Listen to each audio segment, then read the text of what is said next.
Captain Jaffa's orange grows. Microchips is us. iPhone cameras us. Taco salads us. Mos us. Olive Garden us. White Claws for us. Sabra Hamas. Hasbara sus. Hello, everybody, and welcome to another episode of Bad Hasbara. Still the world's most moral podcast. That's right, and we are here still being the most moral host. My name is Matt Lieb. And mine's Daniel Matze. And we're so excited for all of you to join us here today for another fantastic episode of a show that we never wanted to exist. Matt, do you know what today kind of is, sort of? What is today? I mean, especially... Why is this day tell me different more than all other days? Well, I don't know exactly what day this episode will come out, but a couple of days from the day we're recording, this week at least, this is our anniversary. Oh my God. Not when we met? Not of me first coming on the show, but of us two meeting. It was December 12th last year. Oh, you LA. remember the date? Oh, I remember it very well. Now, our first kiss? Well, I mean, you know, intellectually. I mean, we slept together for months before we ever kissed. Yeah. But like parasocially online. Because you had that Julia Roberts Pretty Woman thing going on, no kisses. No kiss. You were very strict about that. No you were afraid of the lips. intimacy. You wanted my body, but you didn't want my soul. He took me shopping and people were rude. Yeah. Uh-huh. It's easy for me to remember the date that I met you, because it's also the night that I met my girlfriend. I met you guys at the same event. It's crazy. What a life-changing Hanukkah party that was. That was a life-changing trip to Los Angeles. Yeah. Yeah. See, that's the thing. City of dreams. You and go now to Los she's, Angeles. Exactly. But now I filched her out of there. Now she's here in New Wow. York, and you're still there. What do I have to do, Matt, to get you to leave that wife and kid of yours? Oh man, I feel like Whitney Houston and Saving All My Love for You. You know. Is that what that song's about? It is. Yeah. I never knew that. What's You is Jolene? Jolene's about just like having a really good friend, right? Jolene is about pleading. No, you mean the Dolly Parton version, not Beyonce's version? It's about pleading with another woman not to steal your man, even though she could, because she's prettier and more attractive and has all the stuff. But basically saying to her, Jolene, please don't do it, even just because you can. Like, he's all I have. That's how I feel about Hassan Piker, except for not man, it's guests. Right. Please don't steal. Hassan. I'm begging with you, please don't steal my guest. Saving All My Love for You starts with a few precious moments is all that we share. You've got your family and they need you there. And that's anyway. There we go. But yeah, that's beautiful. It's beautiful. It's been a year, dude. And very quickly after that, I was guesting, and then you were coming. You went to LA. We recorded our first episode together, and then we kept recording, and now you're here forever. You're mine. Changed my life. Changed your life. And you can change our lives by subscribing to this podcast on your various apps and giving us 5 stars and a review. You can also change our lives by subscribing on YouTube. Please. I'm bad at YouTube. I keep forgetting people to subscribe and like and share and comment and thumbs up and notifications bell, all this stuff. You keep forgetting people to subscribe. You keep forgetting words in that sentence too. Why can't you just let me talk the way I talk? Why can't I just be me? I'm just me. And I'm just me pointing it out. That's true. I gotta let you be you by letting you point it out. I don't speak great. I'm not the smartest words guy. All right. If you want a smart words guy, go get Noam Chomsky. But you're funny. I try. I certainly do. And today's episode is brought to you by our sponsor, not really a sponsor, but someone we are shouting out, Mercy Corps. For more than 3 decades, Mercy Corps has worked in the West Bank and Gaza, meeting critical humanitarian needs. Our programs have supported Palestinian communities by helping communities cope with crises, supporting marginalized and vulnerable youth, and increasing economic opportunities. Please donate to them at mercycorps.org. That's MERCYCORPS.org. And yeah, give them money before you, consider joining this Patreon, because they need it more than we do. But if you should happen to want extra episodes of this podcast, please go to patreon.com/badhasbara and subscribe now. You get all these episodes early, plus you get about one bonus episode a weekish, sometimes not last week, but maybe this week, who knows? It's holidays. So please, patreon.com/badasbara. Daniel, we have a very special spin today. What is the spin? Yeah, today I'm not spinning no records. Mm-mm. Just got a couple of books. Okay. Spinning around on the old vinyl player of the mind. Well, first of all, this one right here. Oh. For all the Joe Bidens watching, you might That's recognize it if I turn it upside down. There it is. There it is. Now you can read it. The 100 Years War on Palestine by the estimable Columbia professor Rashid Khalidi, who I have a feeling we'll be hearing from very shortly. Oh. Yeah. Wonderful to pick this book up again. I was reading the conclusion this morning in the bathtub, and we have questions for so decadent. In the bathtub. Yeah. Bubble bath and books. Good life. What else you got? Western progressive, lying in the bath. Super bougie. Reading about oppressed peoples. It's a real good look. And then we got this book, which it's really worth highlighting, especially today. Yes. Because the book comes out today. When we're recording, which is December 10th. This is Rafaat Alareer's book of poetry, If I Must Die. Exactly. And I attended a really moving, powerful event here in New York City last week. Professor Khalidi was there. Norman Finkelstein was there. Another Finkelstein was there. Mauro Finkelstein was there. Recently fired Professor Katie Halper was there. Deborah Winger, 2-time Academy Award nominee, was there. This is a book of poetry and prose. And of course, it includes his by now world famous poem, If I Must Die, which it turns out he wrote back in 2011. Oh, I didn't even know that. Yeah, I thought he wrote it in the months before his assassination as some kind of omen, but I guess it was more of a long-term omen. I mean, he knew the dangers of being him there. Yeah. And here this is a chapter called An Introduction to Poetry, which was given as part of it's an excerpt from a lecture he gave to students in advanced English poetry at the Islamic University in Gaza. And I'll just read the first 4 quick paragraphs here, because I think it sums up the spirit of this book and why anyone listening to this podcast who gives a shit, or more than a shit, about this topic and about liberation and about ending the occupation of Palestine and freeing all the people there should be picking up this book and helping it surge up the charts, as it's been. At one point it was in the top 50, I think, a couple of days ago, and that was before it even came out. All right, so he says, we all know Fadwa Tukan, the Palestinian poet, and please don't introduce her as Ibrahim Tukan's sister. Let's talk about Fadwa Tukan as Fadwa Tukan. I'm ashamed to say I don't know who Fadwa Tukan is, so that's gonna send me down a rabbit hole. But he says, we always fall into this trap of saying she was arrested for just writing poetry. We do this a lot, even us believers in literature. Why would Israel arrest somebody or put someone under house arrest? She only wrote a poem.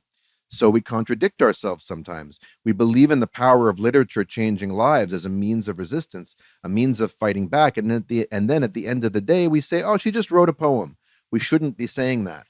Moshe Dayan, an Israeli general, said that, quote, the poems of Fadwa Tukan were like facing 20 enemy fighters. Wow. She didn't throw stones. She didn't shoot at the invading Israeli jeeps. She just wrote poetry. And I'm falling for that again. I said she just wrote poetry. So, with that in mind, If I Must Die is out today from OR Books.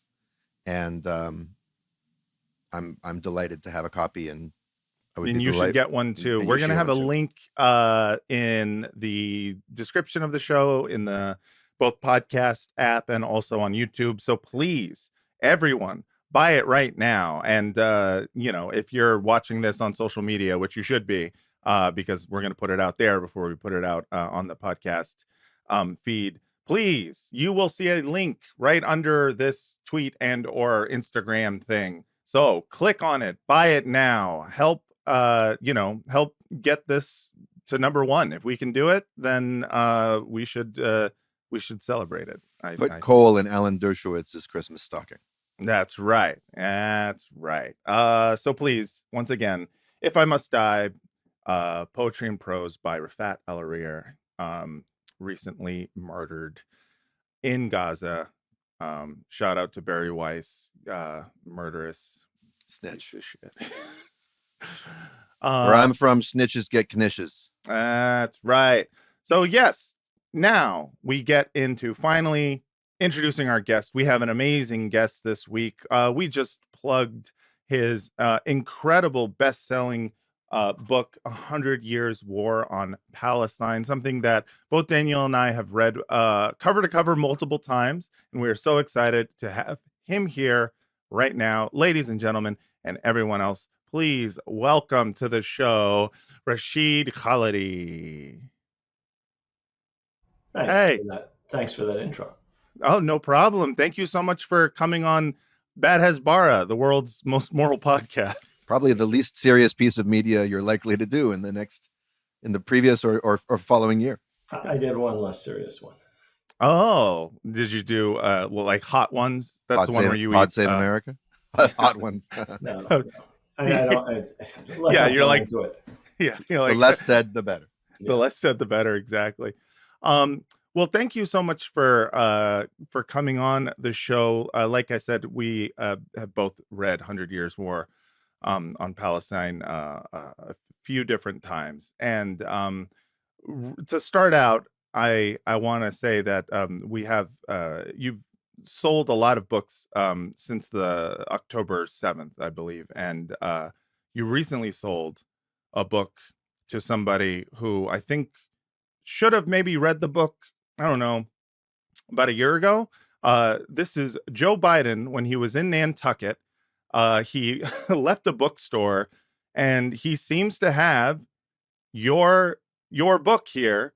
What do you think about the fact that Joe Biden is reading 100 Years War on Palestine?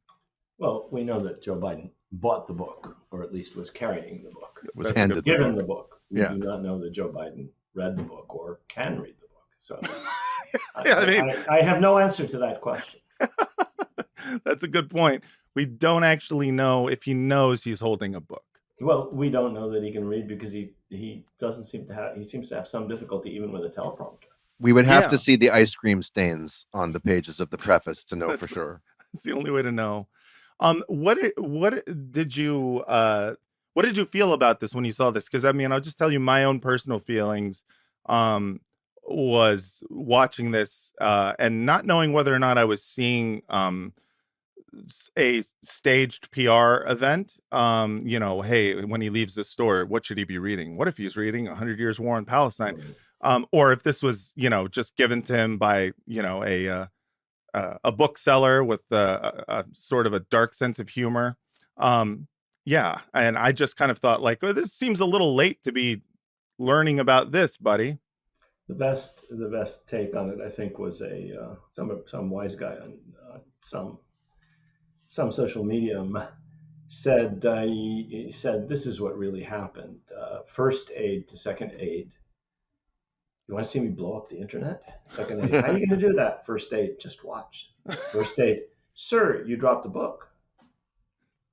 Yeah, no, 100%. I mean, it did seem very much like it was, sort of a publicity stunt, but it's a strange one too, because, at this point,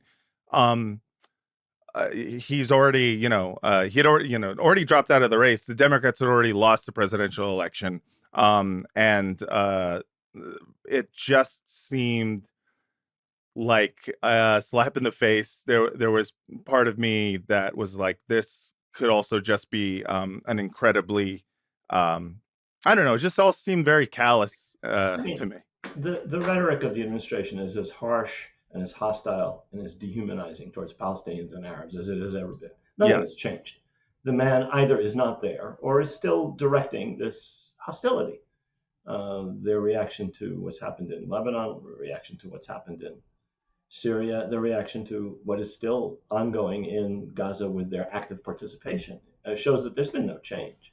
Yeah. So whatever it meant that he was carrying the book upside down, leaving a bookstore in Nantucket, it has absolutely no valence as far as I'm concerned. If they stopped slaughtering people in Gaza, if they'd stop actively giving pretext for Israel expanding its occupation of part of Syria.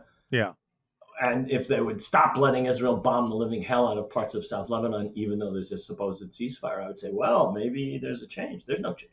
I joked that these people are war criminals, yes, include the president and everybody who works with them, and they're responsible for genocide.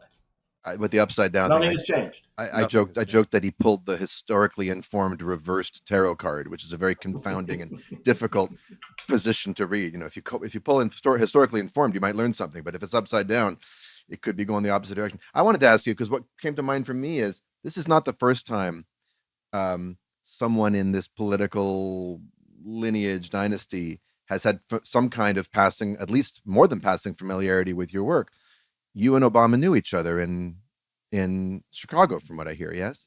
That's right. And much has been made of, that Obama understood the perspective you were putting forth and understood the historical accuracy and validity and urgency of that perspective.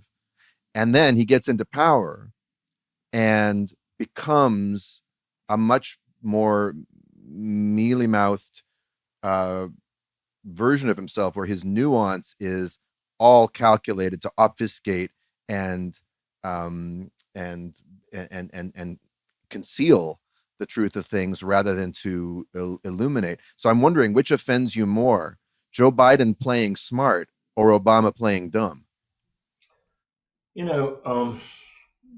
I think Obama may have been one of the better informed individuals who took the office of president. Yeah. And I don't say that because of anything he may or may not have learned about the Middle East.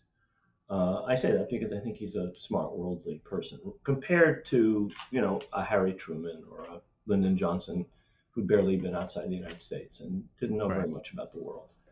He knew a great deal about the world and knows a great deal about the world. But when a blood-stained general or some miserable senator puts the robes of the emperor on, they become the emperor. Yeah. And you become a different person.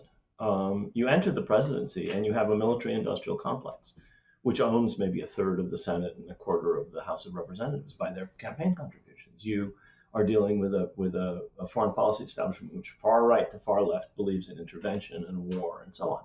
And you don't change those things just because you are you. You put the robes on and you are the emperor. Mm-hmm. You're running the world. And I mean, that was very clear from the moment his ambitions became apparent as a politician, local politician in Illinois, at which time we were still living there. By the time he became a senator, we were in New York and we were hardly in touch with him.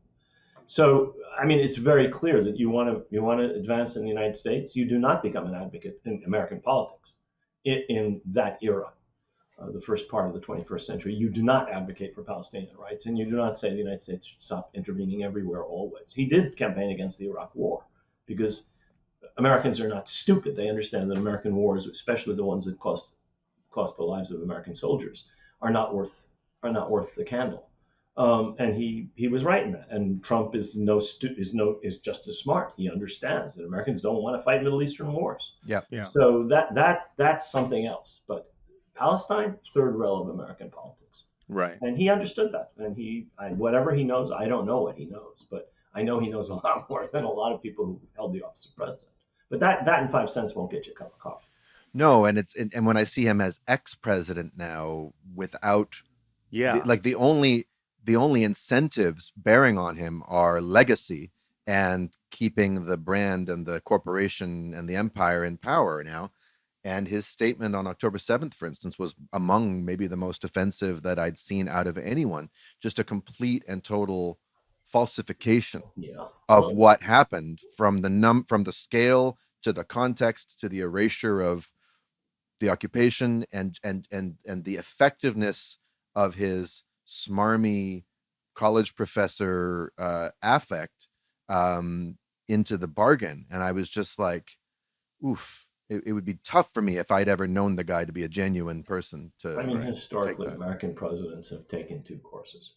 Some of them, like Clinton, for example, want to stay machers. They want to stay, power brokers. And that's clearly the case with the Obamas. They want to stay on good terms with their rich friends. They want to continue to make money. They want to still be powers in the Democratic Party and in the country. There are other people like Jimmy Carter who renounce that. Very few, by the way, or they go back to the farm. A couple of them did that. Yeah. But they have clearly chosen a path of ease and of comfort and of power. I mean, they obviously have a lot of power. They and the Clintons in that miserable machine that is the Democratic Party ruling elite. I guess what I find kind of hard to understand is how Biden or Democrats in general seem to be okay with sacrificing their own political power for a sort of in benefit of the greater U.S. imperialist project. Like Biden being in power, it's being a team president. sport, Matt. It's a team sport. I know, but it's a strange one, because just on a human level, as someone who's not obviously in Washington, doesn't understand the ins and outs of whatever the hell goes on the Hill. I look at it and I go, like, these all seem like slimy, ambitious people. And part of ambition, I assume, is self-interest. Yeah. And it seems like, Obama's a great example of someone. He's not president anymore. He is not, he doesn't have to worry about being elected or, getting AIPAC money against him. It's strange to me that, that more people don't take the Jimmy Carter path, that they don't, start speaking out just on a purely self-interested and almost, on a level of spite, because we all know the Israelis hate Obama. But look at the difference between Carter's influence, which is nil on, right, the American political establishment. Sure. And the influence of the Clintons and the Obamas. Yeah. They have stuck to the party line. They haven't deviated, and they retain influence. And that's, the donors are not it's not his personal wealth, though that is affected by book sales and other things. Sure. It's the wealth of the party. The big donors are the big donors. The party raised, we found out $4 billion between the two candidates. Crazy. Democrats must have raised half of that. That did not come from nickel and dime small donors. No, it didn't. I promise you. So that the role of money in politics is a big thing. If you want to be a player, if you want to be they want to be powers in this system. And it's also access. I mean, Norman Finkelstein has long called Obama a stupefying narcissist, and the narcissism, the getting off on being around other pretty people, celebrities in particular, and having people give a shit what his Spotify playlist and Amazon read list says, the self-regard and the industries around just the reputational industries and all of that and power. It's also money. I mean, look at the amount of money these people make from their book sales. He and Michelle. She just came out with a new one. Money is fine, but you do certain things that cost you with a certain public, and you're not going to make the same kind of money. And that might indeed be a consideration. I don't know. I mean, I'm not in touch with them. I don't know what's in their heads, but that would be certainly watching their political performance. It's perfectly clear that they're unwilling to break with a consensus around Israel. They're unwilling to break with the interventionist consensus, even though it was clear from his position when he ran for president first that he understood the dislike of a majority of Americans for interventionism abroad. Right. Yeah, I guess what I would ask you about, with regards to Obama is, I can imagine, obviously, watching someone who knows better, as they're, gaining more and more political power, more and more deciding to not advocate for, the rights of Palestinians. I mean, that's of course disappointing, but I'm sure, there's part of you puts it into a lens of like, this is Palestinians are always the ones who are going to be thrown under the bus for whatever, particular other political capital he wants to expend. That's just the way the shawarma gets made. That's the way the shawarma gets made. Right. But after, or the schnitzel, if you prefer. Or the schnitzel. Yeah, by the way, it's not lost on us that a Palestinian guest came on and used Yiddish first. The Yiddish terms macher before we did. We appreciate that. I don't know when you guys were born. I was born in New York 3/4 of a century ago. Oh, so you're basically Jewish. I mean, I feel like all of New York, culturally in some respects. Right? Yeah. But I think it's the disappointment factor's gotta be even more increased after the fact, when he's no longer president, when you're like, I know you know better, and now the only incentive you have to continue throwing Palestinians under the bus during an actual genocide, during, one of the, there's got to be the most death brought upon the Palestinians since the creation of the state of Israel. It is, and by a long shot. By a long shot. And to have him still being someone who is going to carry Israel's water for them. I mean, what is that? How does that feel, and what does that make you think? Like, how optimistic are you about? I was not disappointed when he was elected or when he served as president, because I had very low expectations. Right. I'm not terribly disappointed because my expectations have not increased just because they left office. So the audacity of no hope. What do you say to people who can't say something about one of the worst moral issues of our generation in terms of American participation and involvement and complicity? If they cannot find, if anyone, any political figure or any public figure cannot find the courage to say something about that, then they're dead to me, all of them, because they don't see what any young person with a smartphone has seen for 14 months. Yeah. Yeah. Well, or it's worse than saying nothing. They speak up and they. Well, for the people who have said some of the things that some of these politicians have said, it's far, far worse. Yeah. In terms of Clinton, we brought up his scumbaggery. I have a clip that I want to play for us. That something he recently said at, I don't know, some event where they let people like Clinton speak. And was this the Dearborn speech? Oh no, this was after. This is the Dearborn Democrats... speech was a doozy. Yeah, the greatest advertisements for Trump anybody ever made. I know. This is after that, and he's clearly still learned nothing. But now there's no election for him. But as his wife said, these students, they don't know history. Yeah. Well, he repeated sort of that in the same vein here. And I'll play some for you now.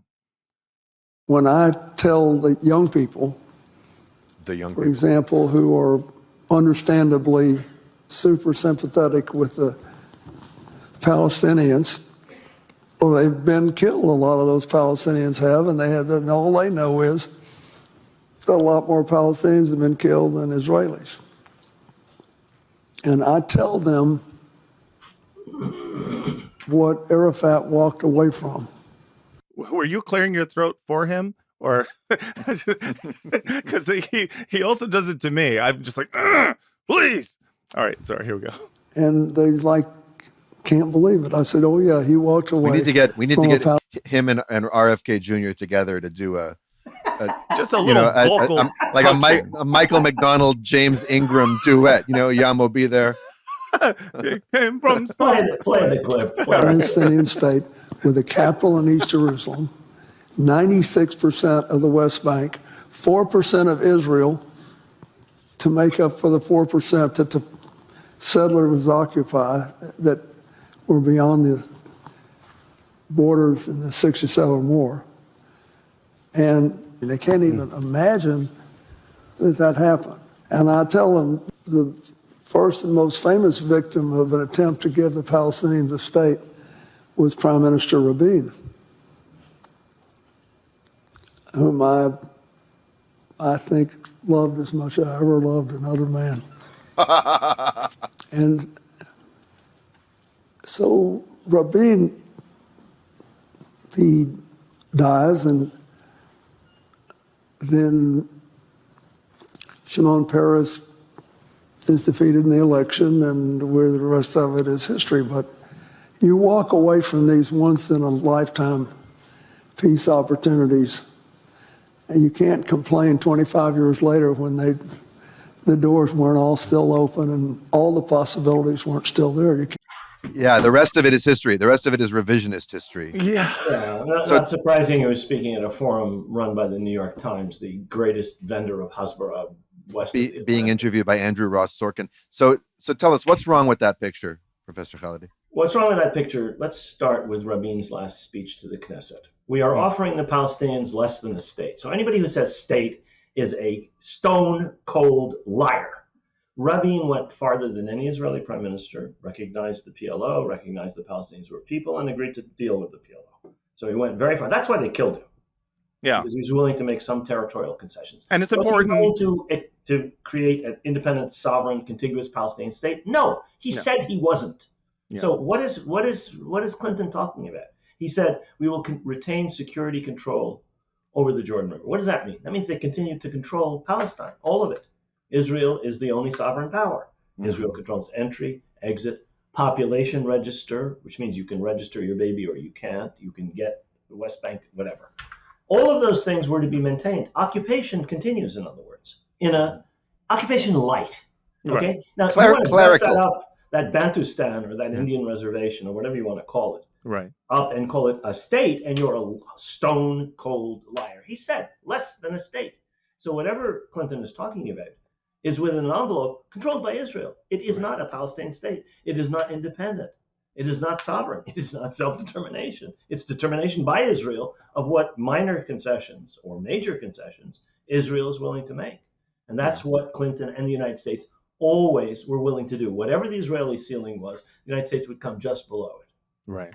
And one of the things you talked about, and that's Clinton, and that's George W. before him, right? And that's American presidents after him. In terms of your book, you talk about Clinton. Also, I mean, I look at this clip, and it's just another way of saying Palestinians never miss an opportunity to miss an opportunity. The great Abba Eban line. Yeah, it's, I think, even more offensive because of what you describe in your book as the way that Clinton dragged this out to a point at which he was not even capable of making any kind of deal. Like, it was something that was destined to fail by how he dragged it out. Explain that to our audience. The Oslo Accords were signed in September 1993. They're supposed to have ended by 1999.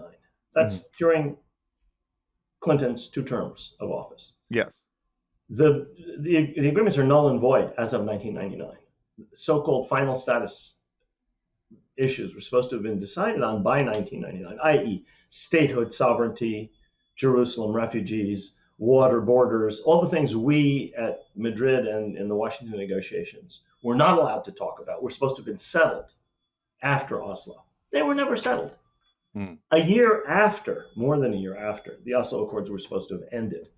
In the last few months of his presidency, as I say, he wasn't a lame duck. He was a dead duck. In a situation where Barak, the prime minister he brought to Camp David, Israeli prime minister, Ehud Barak, had already lost his majority in the Knesset. And when Arafat was already discredited among his people because they realized that they were not going to get a state. They were going to get an intensification of occupation and an expansion of settlement, which is what happened in the 7 years between 1993 and 2000. It's not like nothing happened. A lot happened.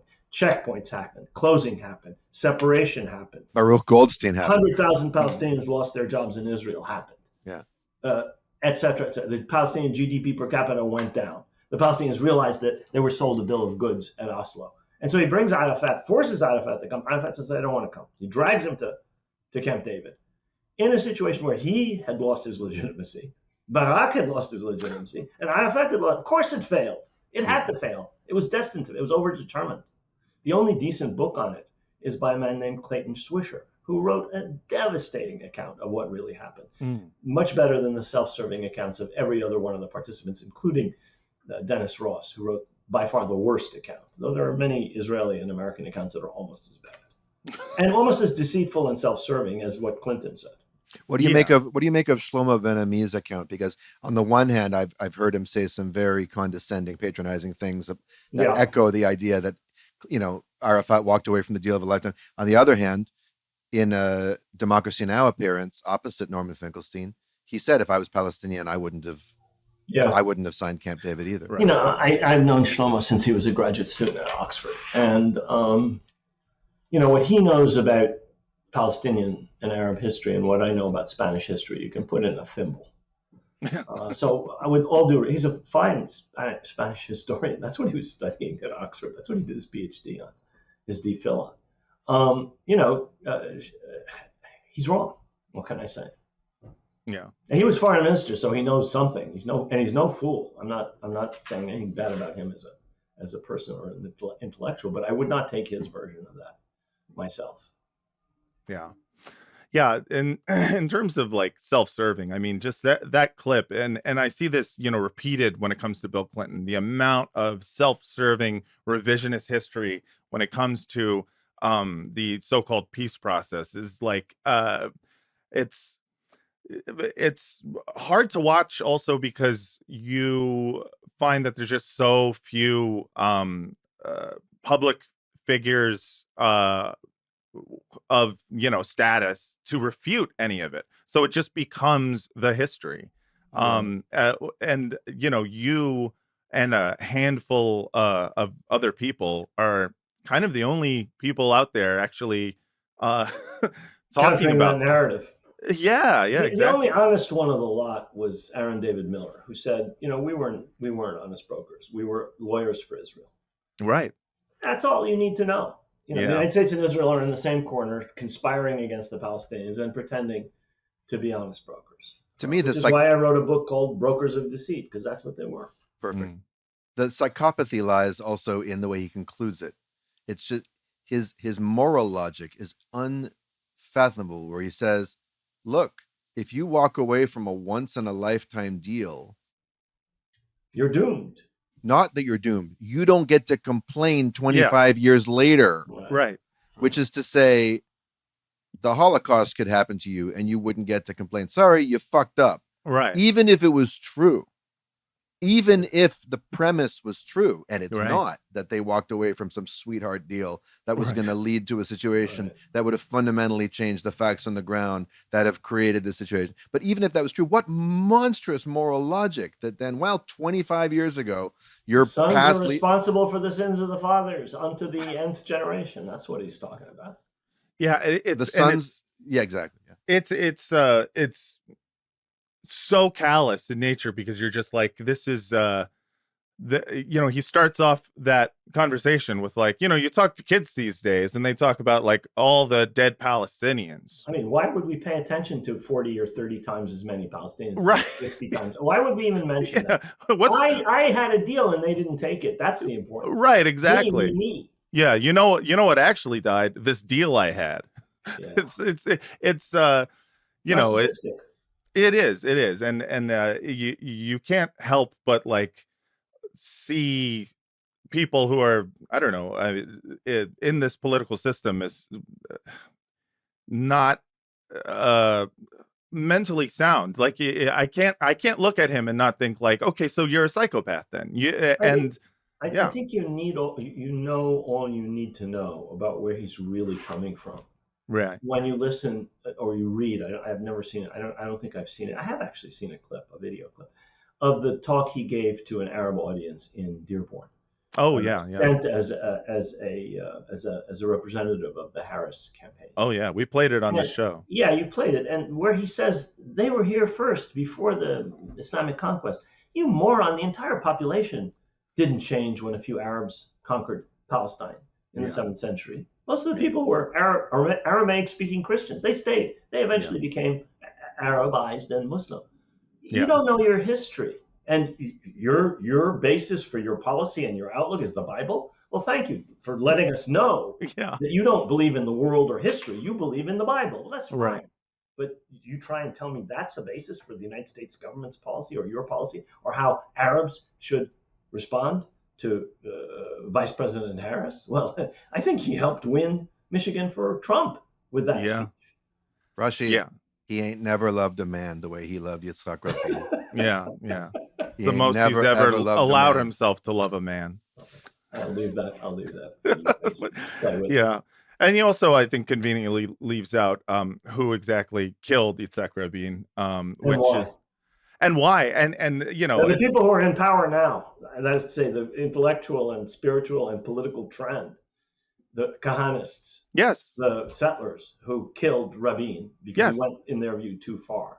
Yeah, which uh, is crazy because are you in look at power today. yeah, and you look at what they thought was too far, and it was not Palestinian sovereignty. It was like, oh, you get to put a name on your Bantustan, Exactly. like that. You get to name it, and it will recognize the flag of your Bantustan. It's just completely absurd, and to see that they are the ones in power and in charge of executing this uh war, quote unquote, this genocide is it's insane, and it only makes me feel pessimistic.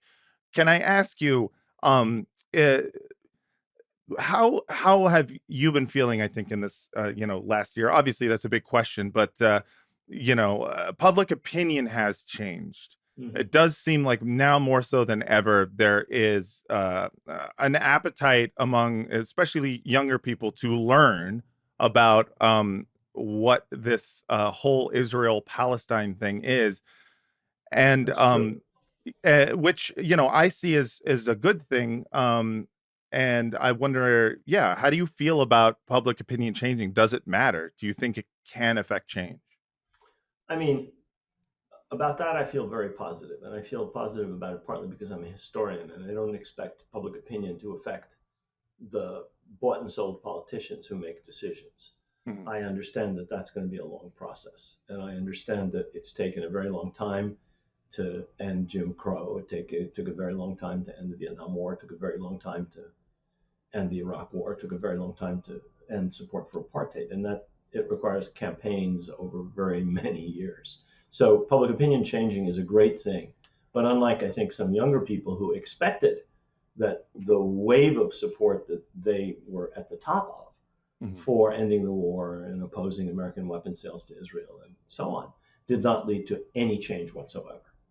And they were deeply discouraged. I see it in a longer, perspective because I'm older than them and because I'm also a historian. Right. How did I feel generally? I have felt depressed ever since the war began because having followed this for just a little bit, I could tell what was coming in some Right. respects. I could tell that there would be horrific, horrific, horrific suffering in Gaza and later on, as we've seen in Lebanon. It's terribly depressing. I have family everywhere. I know, fortunately, all of them are safe. But you wake up every morning and you go to bed every night worrying about this. And so, even as I was encouraged by the fact that public opinion really has changed significantly over the last 5 or 10 years, but especially over the last 14 months, I knew that it would not end the suffering. Yeah. You wrote in the conclusion of the 100 Years' War on Palestine that among the sort of three most promising um, streams of,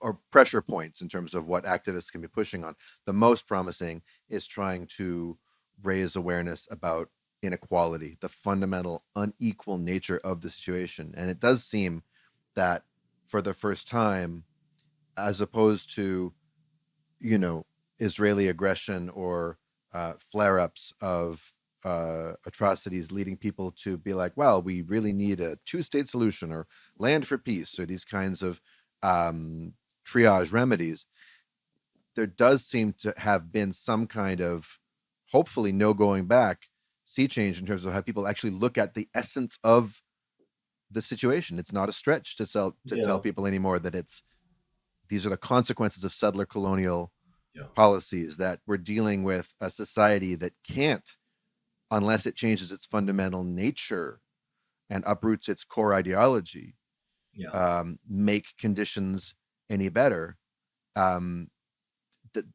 Did you see that coming? Sort of, yes. I was surprised by the rapidity with which it took place, and I think the war actually accelerated, but it was coming anyway. College campuses have been voting for divestment from companies that support the Israeli occupation for 6, 7, 5 years. Columbia voted for divestment in 2000, Barnard in 2000, Brown in 2000, Michigan in 2000. Yale voted for it yesterday, 2 days ago. We're speaking on the 10th. I think it was the 7th or the 8th, whatever. And so that change has been coming, and I could see it coming. But what you're talking about is a change in discourse. Yes. That goes beyond simply a shift to people seeing the Palestinian narrative for the first time. Areas have been opened up, and root issues are being examined for the first time in a way that terrifies supporters of Israel. They have had complete monopoly over the discursive field since Woodrow Wilson, since the Balfour Declaration, in the United States and in the West. Nobody challenged them, or nobody effectively challenged them at any level: public opinion, universities, students, intellectuals, politics, anywhere, the media, anywhere. There was no challenge. It was a univocal, monotonous, monotone: Israel, Israel, Israel. Right. Land without a people, people without a land, yada, yada, yada. Desert bloom, only democracy. Whatever nonsense Hasbara was being churned out was swallowed hook, line, and sinker by everybody.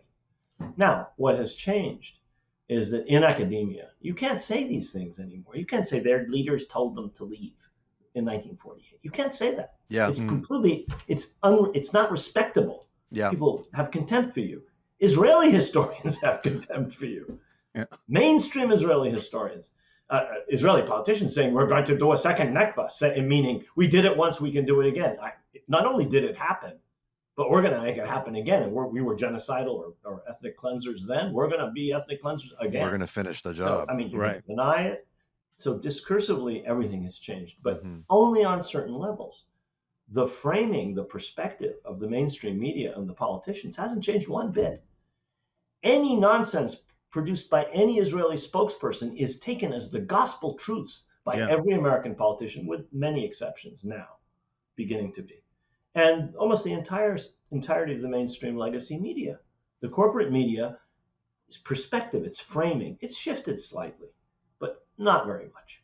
So on the level of public opinion, on the level of intellectual and academic and student and young people opinion and discourse, everything has changed. Everything is changed. The other side is beleaguered. They actually have nothing to say. That's why they're calling everybody who opens their mouth an anti-Semite. That's right. And that's why we call this. They have no argument. And How do you justify this number of people killed? Well, I just saw Rabbi Jaffe wrote, this is the lowest competent to civilian ratio in modern warfare. All right, but you're talking about 30, 40, 50,000 civilians. Yeah.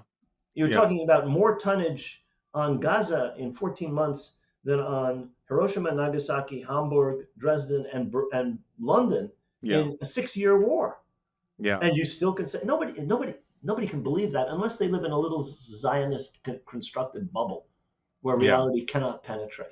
And that bubble is smaller and smaller and smaller in terms of numbers of people. It still has the influence that it used to have with the mainstream media, with the politicians, and with the elites, but it doesn't have credence with ordinary people anymore. And certainly not with smart, educated young people. None whatsoever.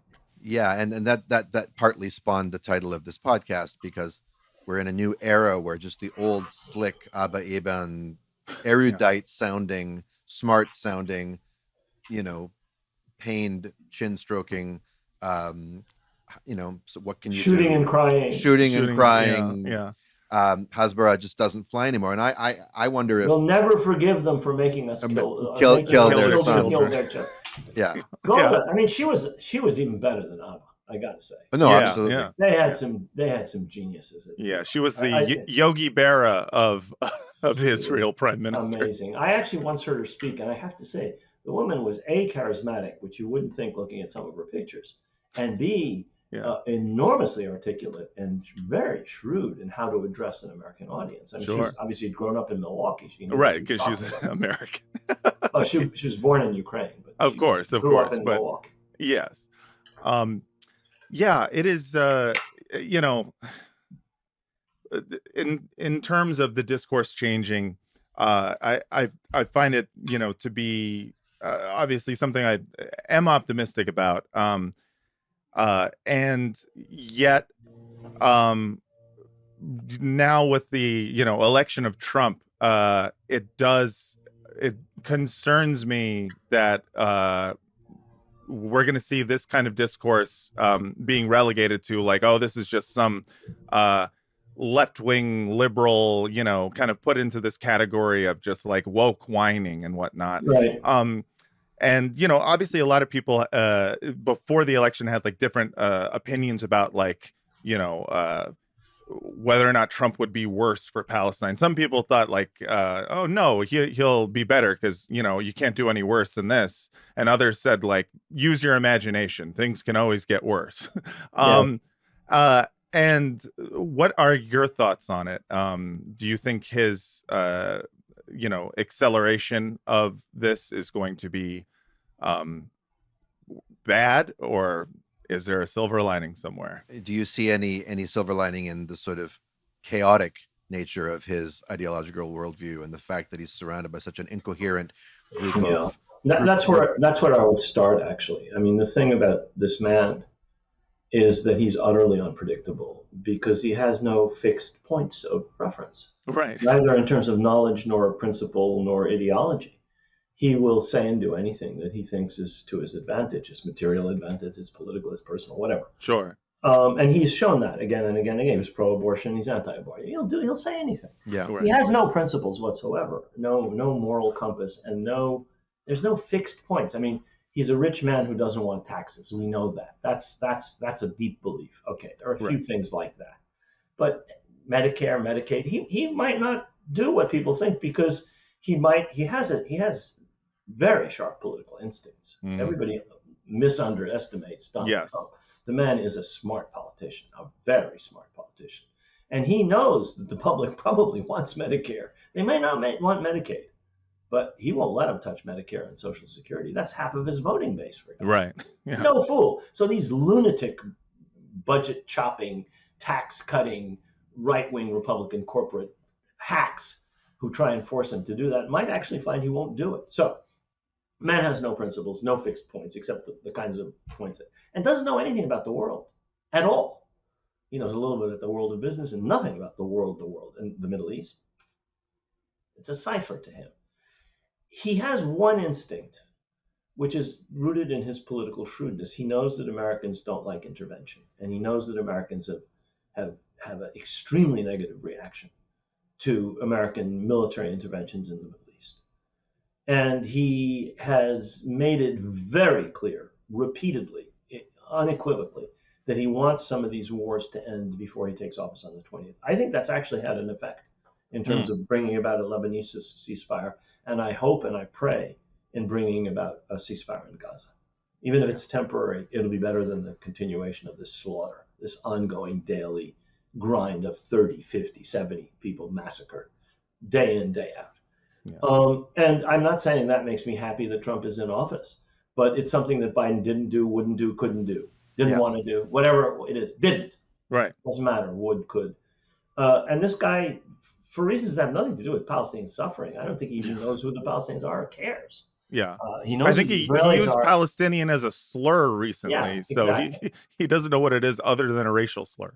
And he beyond that also is non-interventionist. Look what he said about Syria, same kind of thing. Now, I'm not saying that he's not going to be swayed by people like Rubio and other neocon hawk lunatics, right. Anti-Iranian, anti-Russian, anti-Chinese. He will be swayed by them. Yes. He'll be swayed by the last person who speaks to him. Swayed or bamboozled or covertly undermined, whatever they have to do. And he has this love of chaos around him, pitting people off, playing people off against one another, which is almost guarantees that he's going to have all kinds of cacophony of foreign policy voices around him. So only God knows where he's going to go. If I were the Almighty, I'm not a big believer, but if I were the Almighty, I wouldn't be sure what the guy's going to do. Yeah, even God is just like, I don't know what this guy's up to, but I'm voting for him. Even God's voting for the mystery box. So I don't know. Yeah. I mean, I really don't know. I didn't think that Biden deserved anybody's votes. I don't think that Harris deserved anybody's votes. Yeah. I would never have voted for Trump in a million years, but there you are. Yeah. You have a choice between poison and diving into the deep blue sea. Right. Yeah. Choose your American political system. Yeah.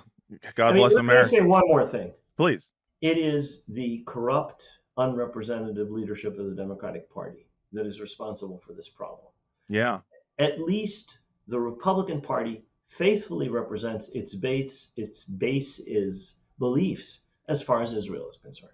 Yeah. It is composed of a lot of right-wing Zionists and a lot of evangelical Christians who believe that Israel can do no wrong. Yes. And the leadership of the party, whatever they may think, in the Republican Party, whatever they may believe or know, Yes. follows that because Yes. it is electorally convenient for them. And it's one of the things that helps them to win elections. The party leadership actually is responsive to their base. We have a bunch of corrupt oligarchs in the Democratic Party who are completely divorced from the base of their party on most things, actually.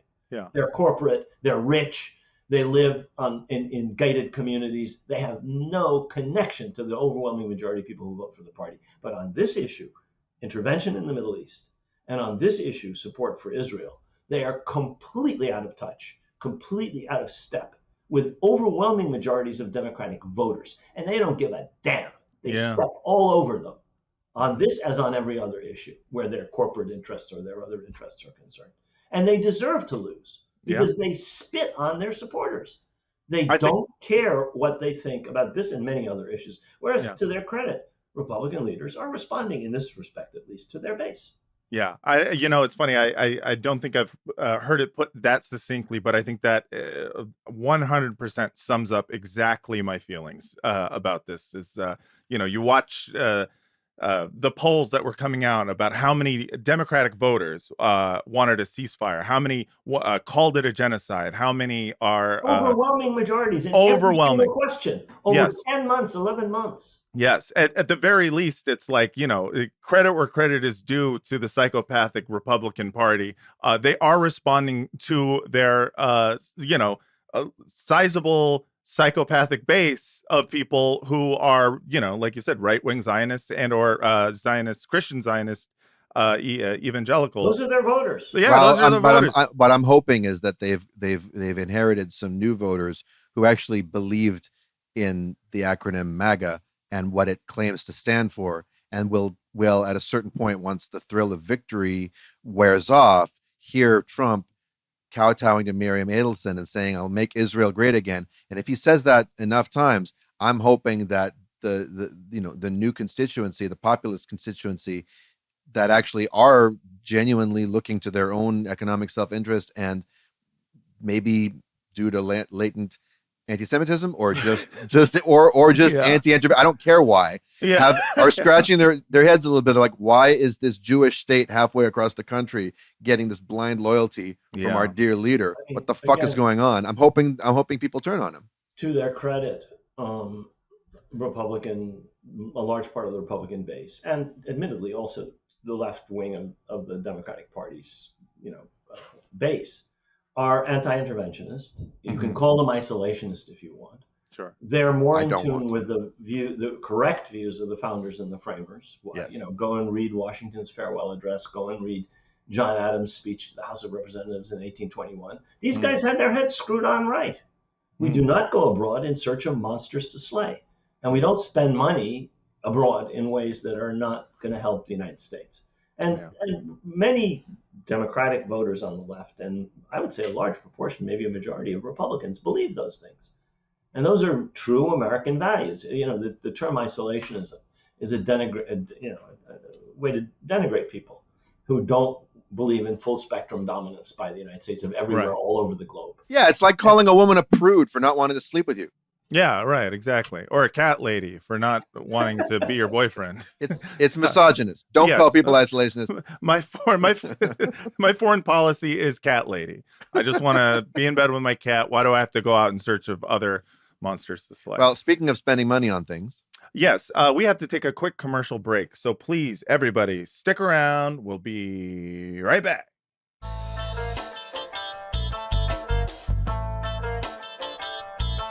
And we're back. Welcome, Bad Hasbara, world's most moral podcast. We're here with Rashid Khalidi, and just so excited. This has been a great first hour, and we have so many more questions. We'd love to keep you for a day. I'd love to, just get you and my wife would approve, but well, your wife can come and we'd love to detain you administratively. Yeah, you're listen. triggering me, guys. Yeah, sorry. No, we didn't that mean was to a terrible trigger. joke. I don't even know where that came from. I thought it was pretty. Okay. I mean, I walk onto the Columbia campus and I'm triggered. I feel like I'm going through Kalandia. Yeah. Electronic, whatever. Yeah. Daniel, Yeah. please. So this is our first episode since Syria changed the world, since everything collapsed there. And this is not a Syria podcast. Mhm. And you are not known as a Syria scholar, but you are a scholar of the region, and everything affects the Palestine question. And so I just wanted to pick your brain a little bit about this situation, and just to sort of set the table. I don't know if I have one specific question, but like, this is like, of all the various jigsaw puzzle pieces in the region, this is one of the trickiest to find a clean fit for me, Right. as I'm observing it. First of all, I know in some ways the least about it. There's a lot of differing opinions about this event. Yeah. I'm aware of my own biases in a very acute way. It partly that my brother is a journalist for a venerable anti-imperialist independent rag, the Gray Zone, whose beat is to focus on the consequences of US and NATO and Western meddling in this region. Hence, their reporting on Syria is focusing on the CIA dirty war and the ways in which the plight of the Syrian people has been exacerbated by the very Western powers who are claiming to champion it. At the same time, I'm seeing a lot of,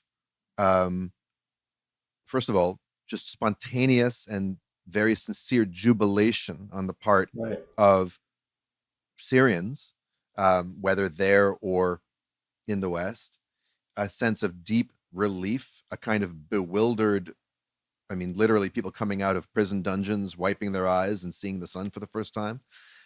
It's very emotionally striking. It's very compelling. Then my anti-imperialist side goes, well, but didn't this also happen in Baghdad and Libya? And aren't I seeing them looting banks? And what's this I'm seeing about possibly public executions in the town square? And I don't know what's real. And people are, but what I am seeing is a concerted request or an emphatic demand from people to let Syrians have their moment and don't impose your smarty pants Western anti-imperialist, condescending, patronizing, oh, but you'll be sorry because it's going to backfire, and now look, Israel's attacking, and so on and so forth. And it makes me want to just pause for a second and breathe, which is a good thing to do if you're too online following politics. Yeah. And here we have you. So that's just to sort of put on the table what's up for me as I watch all of this, looking for a way to look at it that is holistic, that is empathetic, that is holistic, and that is rational, and that's also correct. What's the right way of looking at it, Professor Khalidi? We don't have time for me to give you a really full answer to this, so I'm going to try and make 5 points very quickly. Sure. The fact that you know that it's 5, I love it. Well, these are the things I've been thinking about. There are probably more. This is the worst regime in the Middle East that just collapsed. I mean, anybody who's sorry for the fall of Bashar al-Assad has no human empathy. I have friends that this regime killed. I had a friend who spent 12 years in a dungeon, lost all his teeth, came out an old man. Oh my God. Their dungeons. And he was one of the lucky ones. They've slaughtered, we don't know how many tens of thousands of people in their prisons. And we're going back earlier than the start of the Civil War. This was in the 80s. Yeah. That this guy went in. They picked him up in 82. He got out in the 90s. So I think anybody who cries salt tears for the Assad regime has no heart. What we've seen in terms not only of people leaving prisons, of millions and millions of people able to go home from Turkey and Turkey and Lebanon and Jordan. Millions. They displaced almost half the population of Syria, this regime. Wow. So they're monsters. They were monsters. That's the first thing. And nobody should cry salt tears for the Assad regime. The second thing is what you mentioned about foreign meddling is true. Like every Arab revolution that started off in the 2010s, 2011s, against autocratic, awful, dictatorial police state regimes, there was immediately external intervention in Syria. And there has been, from the beginning of the revolution and before the revolution, through every phase since 2011, right up to the present.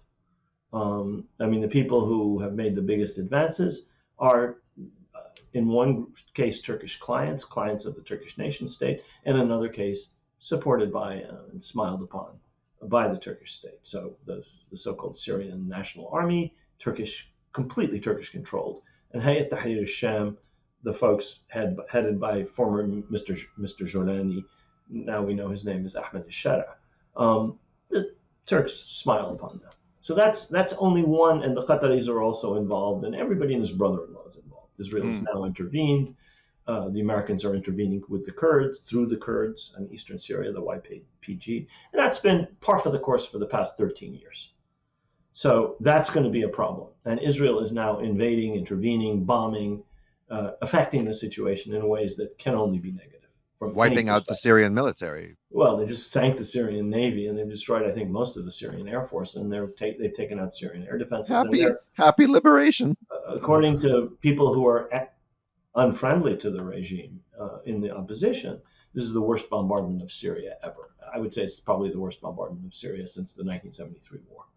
So that's going to be, if not a problem, if not the biggest problem, a problem. And it will interfere massively with the reconstruction of a Syrian government, if one can be reconstructed, if the country doesn't remain fragmented as it has been for most of the past 11 years. So that's the second thing. The third thing is the effect on Palestine. Some people are saying this is terrible for the Palestinians. They've lost their only ally. Well, I don't think the Assad regime was an ally of the Palestinians.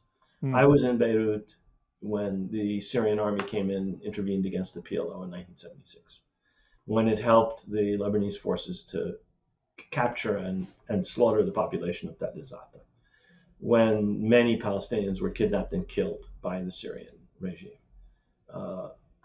Friend of the Palestinians, excuse me? I mean, with friends like this, you don't need enemies. And that leads me to something that other people have said, that this has led to the collapse of the so-called axis of resistance. Well, there was an axis. Who created the axis and what purpose was it created for? It was essentially created by Iran as a deterrent to protect the Iranian regime and the Iranian nation state for to protect the Iranian national interests. That was what their alliance with Syria was for. That was what their support of Hezbollah was for. That was what their support of Hamas was for. And that's why they support Ansar Allah, the so-called Houthis in Yemen. Each of those actors had a degree of independence. They weren't Syrian clones or Iranian clones or controlled by Iran. But Iran supported them and massively supported them at a huge cost. $30 billion that the Iranian people would love to have had back were loaned to Syria. They'll never see that money. They did it for the interest of the regime and the interest of Iran. They've created deterrents to protect Iran against American hostility and hostility of regimes in the Middle East.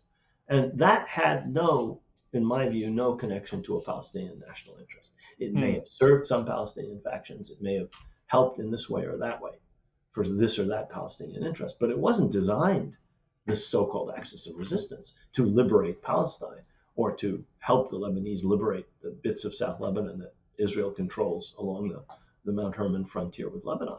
It was intended to protect Iran. And it disappeared, and Iran is more vulnerable, and that may be a good or bad thing. It has nothing to do with the Palestinians, in my view, my personal view. I honestly never believed that there was such a thing as an axis of resistance. There was an axis of protection for Iran. And it served that purpose until Israel showed it was infinitely stronger than a lot of fools believed that it was, by doing what they've done in Gaza, by doing what they've done in Lebanon, by doing what they are currently doing in Syria, and by doing what they did to Iranian air defenses. They completely wiped them out. They destroyed Iran's capability to produce ballistic missiles for at least a year, according to the head of the British General Staff, who was speaking to the Royal United Services Institute 3 days ago. And he said 100 F-35s, 100 planes, most of them F-35s, American planes, fifth generation, firing missiles 100 miles off of their target, completely destroyed Iran's air defenses. Modern Russian supplied air defenses, mind you, and its missile production capacity for a long period. Well, it showed Israel is much stronger than anybody thought it was. It showed that Iran was a bit of a paper tiger. And they showed in South Lebanon that Hezbollah was a bit of a paper tiger. And they've shown in Palestine. Now, that doesn't mean people aren't resisting and won't resist. In the Gaza Strip, the Israelis admitted 16 soldiers killed, 3 tanks destroyed 3 days ago in the Gaza Strip, 4 soldiers killed in South Lebanon. Occupation will breed resistance, whether Iran exists as a superpower or not. Yeah. With or without Iran, that's going to happen. Occupation breeds resistance, inevitably, necessarily, historically, always, everywhere. Yeah. I mean, this is not rocket science. Sure. People don't want to see it, don't want to believe it, they don't want to say it's occupation. Fine, live in your little bubble of irreality, but that's reality. And so I personally, in terms of Palestinian interests, the Palestinians seem weaker, but they weren't strong because of Iran. If they were strong at all, it was because they stay steadfast on their land. It's because they resist non-violently and violently. And it's because they will not tolerate occupation in the long run. They won't. So that's my next point. My last point and is that it's easier to bring a regime down than it is to create a viable, sustainable system, democratic especially. We've seen that in Libya. We've seen that in Yemen. We've seen that in Iraq. We've seen that in the Sudan. Every country that's experienced a revolution, including even Tunisia, where the process has been more peaceful and less bloody, you still don't have a democratic outcome. So the Syrian people have every reason to be jubilant that the dictator is gone and the prisons are open, and that millions of people, there's 1 million Syrians in Lebanon. There's millions in Turkey, 3, 4, we don't even know how many. And 1 million trapped up against the border in Idlib and the border regions of northern Syria. And I'm not quite sure how many in Jordan, 500,000, maybe more. Well, all those people can go home now. They're going to go home to a chaotic country with a collapsed economy and with Israel attacking from the south and the Turkish pawns attacking from the north. God help them. But everybody I know, Syrians, Palestinians from Syria, every single person I know is jubilant. I have people who've not been able to go home for 11 years. Yeah. You're going to begrudge them because of some supposed anti-imperialist sentiment? I mean, the struggle for Syria has been going on since World War II, and it will continue. It's a cockpit for the rivalries of every single actor in the Middle East, international actors and regional actors, and it will continue to be. Yeah. And I wish them stability and democratic, sustainable regime. They may or may not get that, and if they don't, it'll be partly because of internecine problems within Syria, and largely, maybe mainly, because of external intervention. Yeah, I find myself. I'm sorry. Go ahead. What were you going to say, Daniel? Just great answer. Yeah, I mean, I put a lot on your plate there, and you just ate it up. I've been thinking about this stuff for a little while. Right. Yeah. Before the regime collapsed. Yeah. And I've been thinking about it for at least 2 hours, and I have lots of thoughts. But, I do find myself kind of similar to what Daniel was saying is like, in general, and I think this is true of a portion of our listeners as well, needing to put things into the kind of neat prism of anti-U.S. imperialism, and in so doing, end up, hearing you're talking about Iran as being, this axis of resistance really being just about keeping Iran, safe, and not so much about the Palestinians. And, hearing that and just kind of, feeling a bit of a slump in my soul, where I just go, yeah, and of course it's true, this is a self-interested regime, as most regimes are. All regimes are. Yeah, or they disappear very quickly. Right, exactly. And so, more and more as this year has gone on and we've been doing this podcast, it's obviously, we're doing it in order to counter the Hasbara that's coming out. We're also doing it in order to make sure people know they're not crazy, that the things they're seeing with their eyes are real. But we're also, it's trying to see some light at the end of the tunnel here. And as this, has years gone on, it's harder and harder to see that light, because you see nothing but a bunch of self-interested parties, all kind of like, I don't know, feasting on the flesh of the Palestinian resistance. Right. And so, so I just wonder, like, if there's no one coming from without to save the Palestinians, what is there? What is the axis of resistance that needs to be built in order to stop this? The only answer I have is to convince every Jewish person that I know, but also non-Jewish people, but every American Jew that I know in the United States, to start being anti-apartheid and start looking at this for what it is. Well, you put your finger on one thing, which is without external support, none of this happens.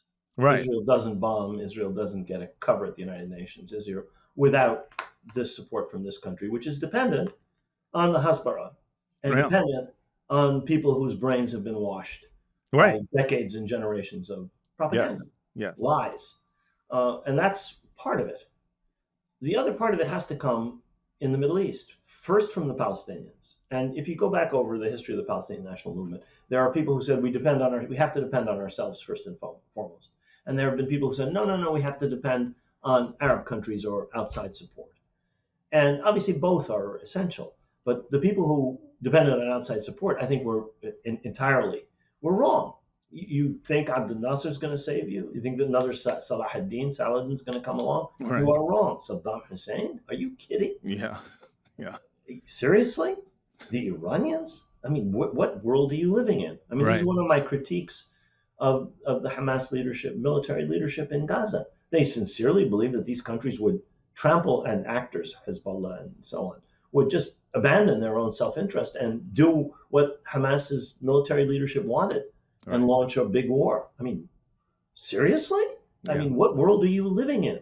I'm not saying this is true of the entire Hamas leadership, especially the ones outside who knew perfectly well that wasn't going to happen. Right. But that's been true over a very long period of time for many Palestinian leaders. They assumed other people would do their job for them. No. Now, that doesn't mean that it's not incumbent on the Palestinians to appeal over the heads of self-interested and sometimes hostile regimes to public opinion. But that depends on democratization in the Arab world. Mm-hmm. The greatest barrier regionally to support for the Palestinian people is regimes that are unrepresentative of their people, who are supportive of the Palestinians. Right. And every time they're allowed to express themselves, that's very clear. And these autocratic, repressive police states are designed to prevent that public expression and to align them in a craven manner with Washington and what Washington wants, which is not to leave Israel alone. The Assad regime did nothing across the ceasefire line ever from the time that Kissinger negotiated a disengagement agreement in the Golan Heights in 1974. That's how many years? 50 years? 50 years of peace on the Golan. I mean, what kind of anti-imperialism exactly are we talking about when it's a regime that does exactly what the United States and Israel wants, in terms of never launching a single attack across the disengagement lines that Kissinger drew up in 1974. I mean, ladies and gentlemen, somebody tell me how anti-imperialist and how pro-Palestinian that is. I see them getting credit, the Assad regime getting credit for they could have at any time sold out the Palestinians by becoming aligned with Saudi Arabia and whatnot. And I personally, I don't know enough about the interregional issue to dispute that. What do you say to that? Like, hey, they could have at any time become Jordan, and they decided not to. Well, they have. It's a dictatorship, but there's deep public opinion in Syria, I should say, which is supportive of the Palestinians. They have the same problem that the Jordanian king has. They have the same problem that every Arab government has. Their public opinion is much more hostile to Israel and much more hostile to the United States and its interference in the region than these regimes dare to be. Right. Some of them align themselves, as did Syria, with Iran, as does the Iraqi government to a certain extent. and some don't. But the Saudis had excellent relations with Bashar al-Assad in the last couple of years. Mm. The Saudis now have excellent relations with Iran. Mm. So, these supposedly immutable facts are not really immutable, and sometimes they're not even facts. Yeah. Well, so speaking of appealing to public opinion in foreign regimes, I want to turn back to the Palestine struggle itself and ask you about something that's, maybe a little touchy, but this was the first year that I started hearing the term normalization. And sometimes it would come at me. If I was doing an Instagram live, which is how I got people to start listening to what the hell I was saying, just talking into my phone. And I would speak with a certain degree of human empathy or compassion, or speak about an Israeli friend of mine, or speak about Israelis in a way that other than a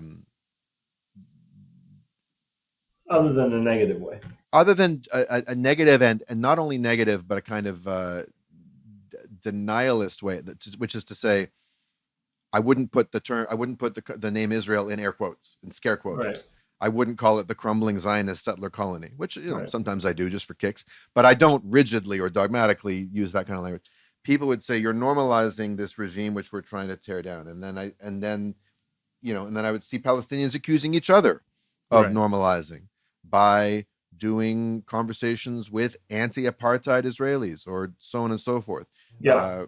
Groups like Combatants for Peace, all this kind of stuff. Yeah. You said in from the conclusion to your book, I'll just and you reiterated this in a Haaretz interview of all places very recently, which I want to ask you about what the reception's been to that. But you said the following: a forgotten but essential element of the Palestinian political agenda is work inside Israel, specifically convincing Israelis that there is an alternative to the ongoing oppression of the Palestinians. Neither the Algerians nor the Vietnamese people short-sightedly denied themselves the opportunity to convince public opinion in the home country of their oppressor of the justice of their cause, efforts that contributed measurably to their victory, nor should the Palestinians. So I guess two questions for you. Number one, do you get where critics of normalization are coming from? Do they have a valid concern or critique in good faith? And number two, this is just kind of coming from me, isn't there a kind of a big difference, one you point to elsewhere,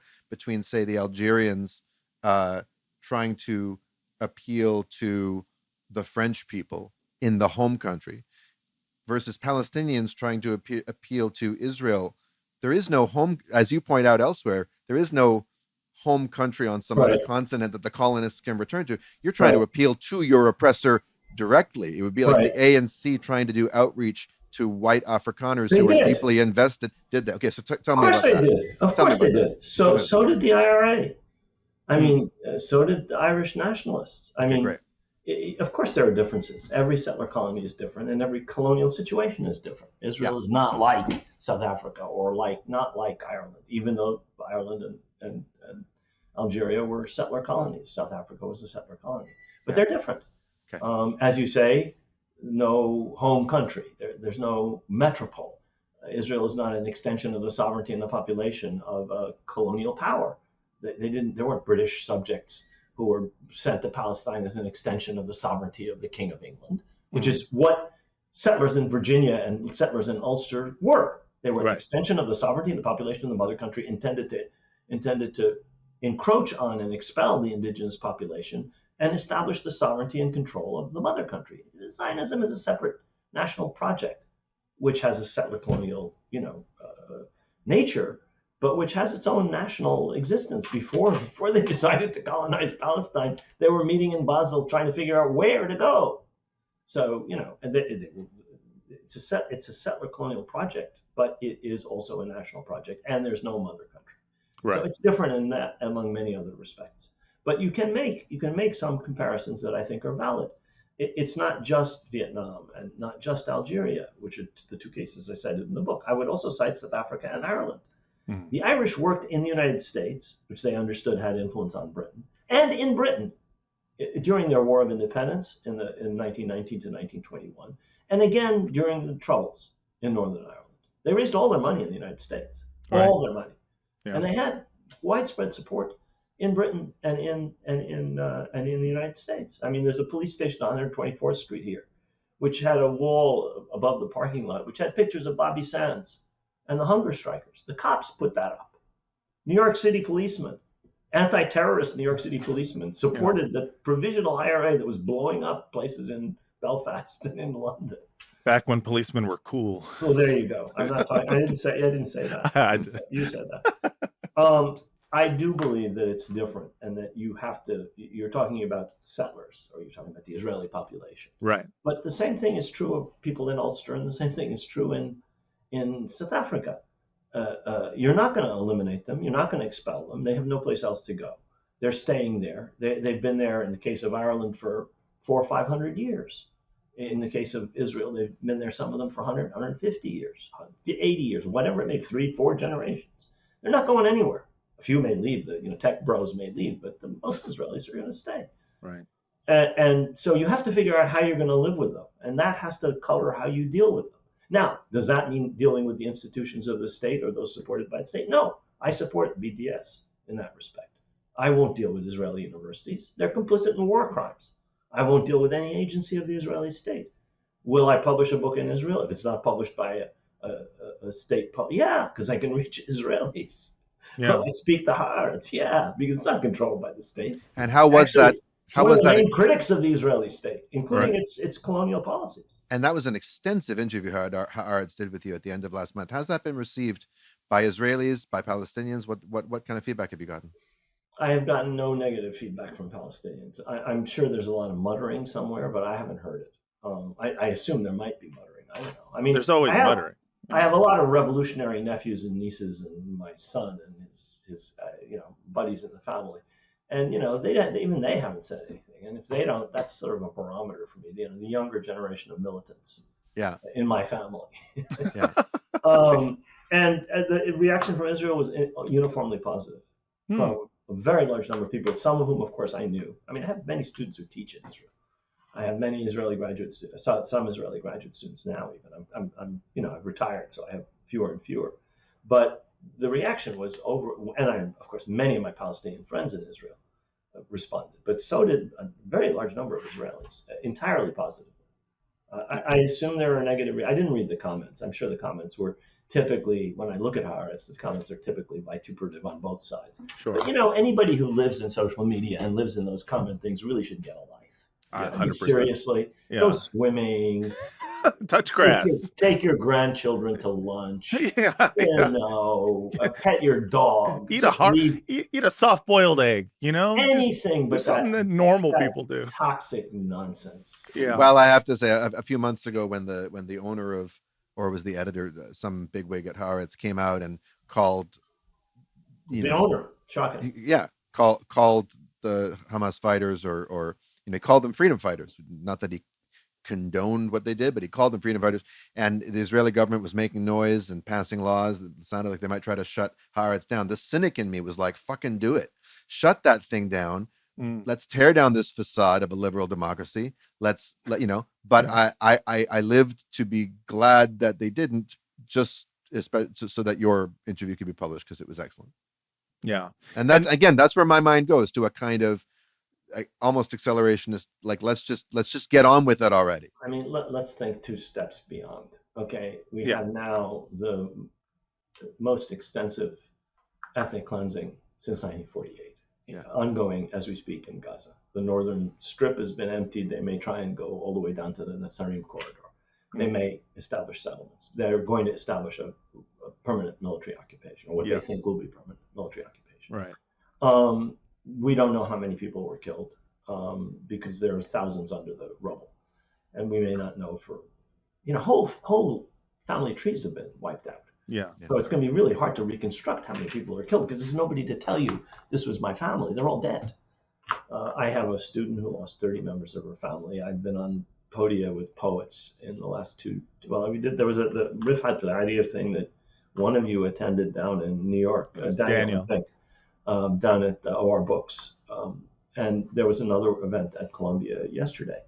And both of the people who spoke had multiple family members who've been killed, but at least they're alive. There are some family lines that are utterly wiped out. Families don't exist, and Palestinian family line is like dozens and dozens of people. I mean, I have dozens and dozens of cousins. Everybody has dozens. When that happens, you're talking about enormous loss, and so we won't know. But it is the largest number of Palestinians killed ever. In 1948, 15,000 people were killed. And we're getting to the point where it's a higher proportion of the population of Gaza than those 15,000 were of the Arab population of Palestine at the time. So it's not only numerically higher, it might soon be proportionally higher. So in the face of that, people are naturally a little bit hostile to Israel. And especially the younger ones amongst us, people who are much, much younger than me and even younger than maybe you guys, are going to feel radical and militant and angry, and understandably so.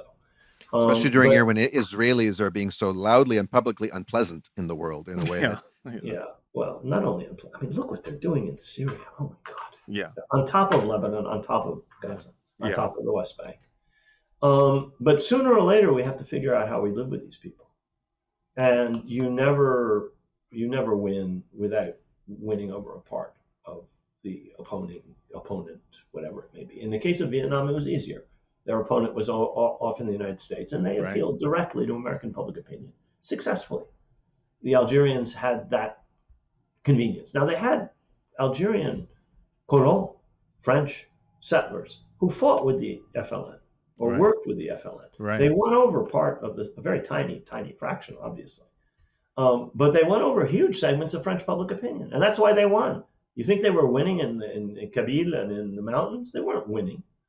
The French army could have gone on indefinitely if French public opinion hadn't turned against the war. The U.S. Army could have gone on indefinitely in Vietnam or in Iraq if American public opinion hadn't turned against the war.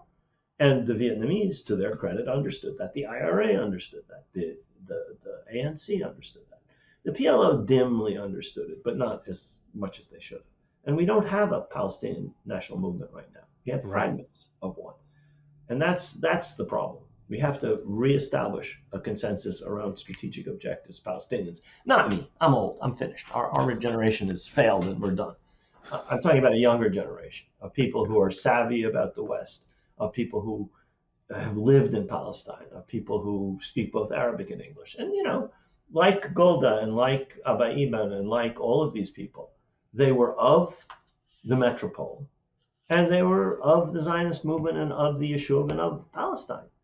So they were embedded in their community in Palestine, and they were embedded in the West. And we are about to have a generation like that can both speak English to Americans, understanding American constitutional and political and ethnic and whatever considerations, and speak in Arabic at home in Palestine. We're about to be there. And some of them can speak Hebrew too. Yeah, I was just with one of the students. I said, "You come from Turkey. How come you speak such good Hebrew?" She said, "I studied it. I want to know when they talk about me at the checkpoint, what they're saying. Know your enemy." Yeah, for sure. But just now, before I came to do this, one of my students, she was in my class this semester, and we just had a little meeting. They wanted me to sign my books, and they wanted to just say goodbye and that. And she's talking about how she learned Hebrew. And there's lots of Palestinians like that. Obviously, all the Palestinians inside Israel are going to be the vanguard of this. Of course.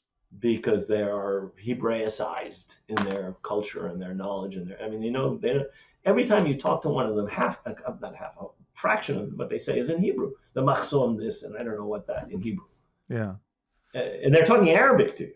and many of them are embedded in a web of personal relationships with Jewish Israelis and especially people in some sectors, in the legal sector and the medical sector and areas, anything to do with defense and science, they tend to be kept out.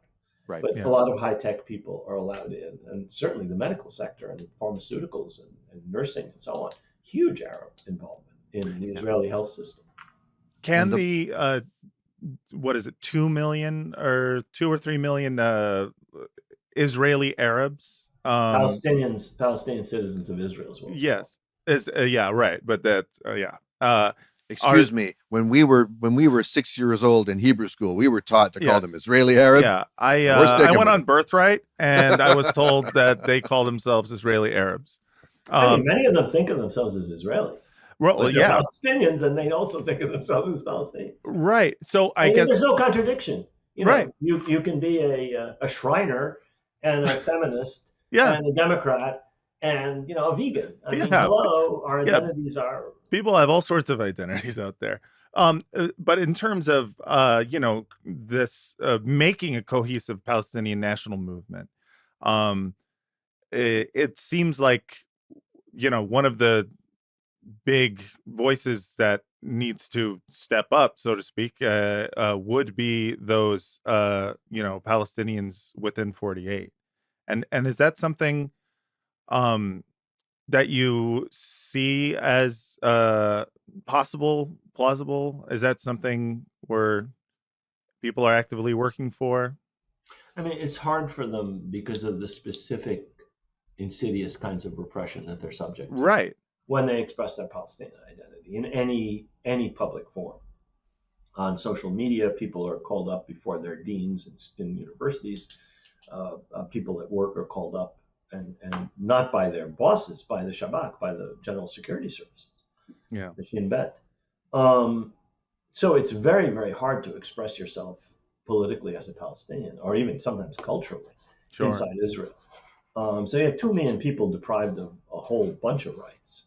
But the leading sectors of that community, some of the politicians, the lawyers, the academics, some of the business people, and so on, are active thinkers in this direction.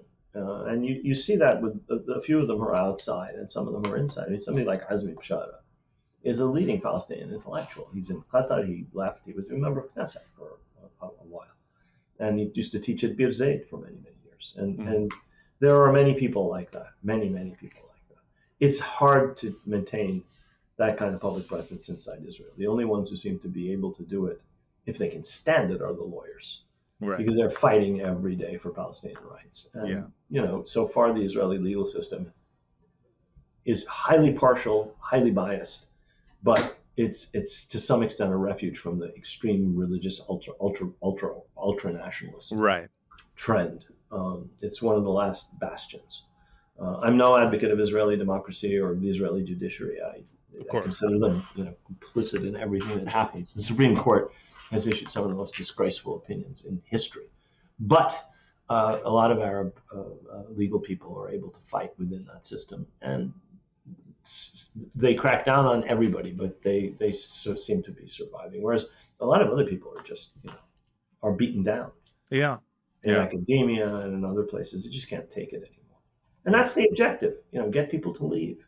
It's always been, when I once was not allowed in, this is way back when, more than 30 years ago. And I took intervention of a U.S. consul general, a wonderful guy in the Tel Aviv consulate, to get me in. They said, you can only have 1 month. You have to go to the Ministry of Interior over in West Jerusalem. So I go to the Ministry of Interior. It's the Division of Population Control. And they're not talking about birth control. They're talking about getting rid of Arabs. Yeah. And they dealt with me. And that's what it's all about. It's diminishing the number of Arabs, it's a demographic war. Yeah. They say it now openly about Gaza, but that's what the whole project always was. Right. We will spirit the penniless population across the frontiers discreetly. That was the father of modern political science. That was Herzl in the privacy of his diary. Right. But I mean, we see that also as not something that is even possible, though, because I mean, there's no world in which the population of both Gaza and the West Bank are just going to be free of Arabs. I don't think there's a world in which not in the 21st century. In the 16th or 17th or 18th, it might have been possible. Well, that's what Tony Judd said. Yeah. He said they missed the boat. If they tried this earlier, they might have gotten away with it. Yeah. Right. And so I guess it just leads to, like 2 outcomes to me that seem, an optimistic one and then one that's incredibly pessimistic. One that is pessimistic is this continuing, need for demographic control in which you start, creating what is essentially, what is a Nazi regime that does do mass murder and genocide, and in numbers that they can't exterminate them all. Right. I mean, that's a terribly pessimistic thing to say, implying that they can exterminate a lot of us. But they're doing their damnedest in Gaza. I mean, the things they are doing in Gaza, right, when they come out, will make some atrocities of the 20th century appall by comparison. Yeah. And so I guess my more optimistic view is that this is just completely unsustainable, and that they have no choice but to live together eventually, and it's just it's just a question they have made it more unsustainable by reoccupying Gaza, right, and by occupying a strip along the Lebanese border, and by occupying more Syrian territory. They've just created 3 worlds of trouble for themselves. Yeah, by their decision. Yeah. Now, killing people is one thing, but occupying territory and preventing people returning is another thing. Yeah. So yeah, let's hope that, as Princess Leia said to Darth Vader, the more they tighten their grip, the more star systems will slip through their fingers. That's right. Yeah. And the more extreme they become, and the more they carry on. I mean, the more they show the world what the terminal endpoint of Messianic Zionism is, the less sustainable it will be. I think we've gone. Yes. You've stayed with us on this ride for a really good, generous, long time. Thank you so much for. Yeah, thank you for coming on. The book, once again, 100 Years War on Palestine. We have it right here. It's a great book. Please, if you haven't gotten it, you should be getting it immediately. Rashid Khalidi, thank you. I don't know what inspired you to come on our show. Possessed you. Yeah, what possessed you? A few friends. Oh, that's nice. Friends who actually said, yeah, go on that stupid I get show. a lot of requests to do things, and I run them by my brain trust. All right. Well, shout out to your brain trust. Thank you for coming on, and your brain trust and your trusty brain. Yes. And thank you everyone out there for listening. Please join the Patreon, patreon.com/badhasbara. Email us with your questions, comments, and concerns, badhasbara@gmail.com. All right, everyone. Thanks again so much for listening. And Daniel, from the river to the sea. Get yourself some Khalidi and some poetry. Hey. Thank you, guys. Thank you. Jumping jacks was us. Push-ups was us. Krav Maga us. All karate us. Taking Molly us. Michael J.